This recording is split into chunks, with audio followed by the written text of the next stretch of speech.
Every year on my birthday I usually do something standard, like cutting a cake or going out with family or friends, but this year was a little different. I was surprised with a visit to the Bill Douglas Cinema Museum, located in Exeter. The museum is an academic facility and part of the University of Exeter, and since 1997 the facility has been open to the public for free. So come with me on a little trip down movie memory lane.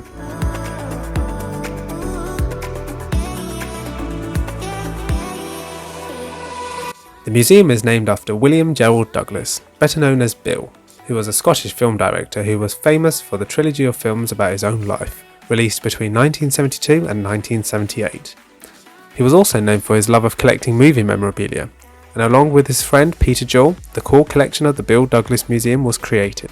Let's get cracking. When you arrive at your destination, the museum has plenty of space for parking right outside, and several signs pointing you in the right direction.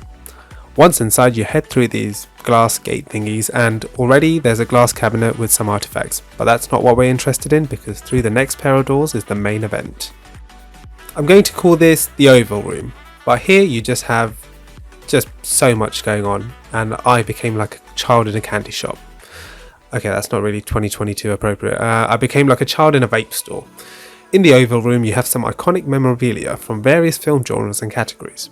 You have your record breakers such as Jurassic Park, E.T. and Harry Potter. Just look at this raptor from the first Jurassic Park movie.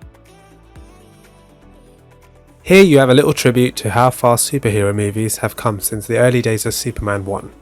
Black Panther and Wonder Woman over here to stand in for the infamous war between Marvel and DC. Right in the centre is a shrine to all things animated. The Simpsons, which is the longest running American animated series, gets the top shelf, rightfully so, having been on air since 1989. Aardman Animation is a pillar to the stop motion animation industry, having created classics such as Wallace and Gromit, Shaun the Sheep and Morph. Can't have an animation gallery without Pixar. Toy Story and Bugs Life kicked off the studio's solid run of family favourites. Here we have some artifacts on how cinemas in the olden days used to advertise screen times. Could you imagine going to watch a movie and getting handed a pamphlet? Now this bit blew my mind, the 007 section. I grew up watching these movies and thought they were so cool, and now that I'm older, the 007 franchise, especially the Daniel Craig Pierce Brosnan era, is just so classy.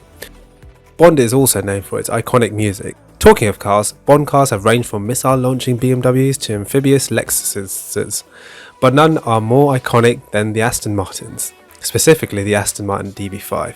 Here are some more old-timey film posters. We have Clint Eastwood, an icon of masculinity in the 70s and 80s, and on the right is a poster for 2001 A Space Odyssey, a film that changed the game in cinematography. Stanley Kubrick, who was the film's director, broke the ceiling on how special effects were used in movies.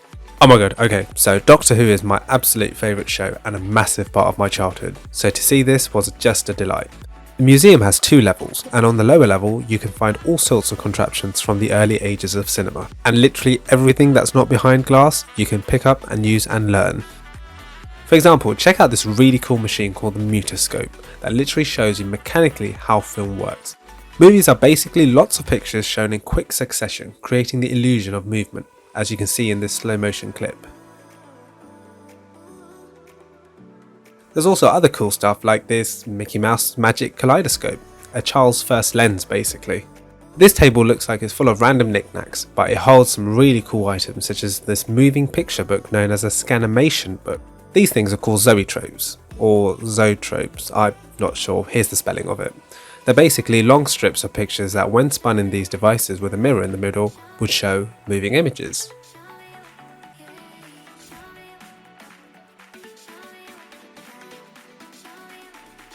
And after you've browsed through both levels of the museum, here is the man himself, Bill Douglas. A huge thank you to him for creating such a beautiful collection that is awe-inspiring to anyone with a love of film, such as myself.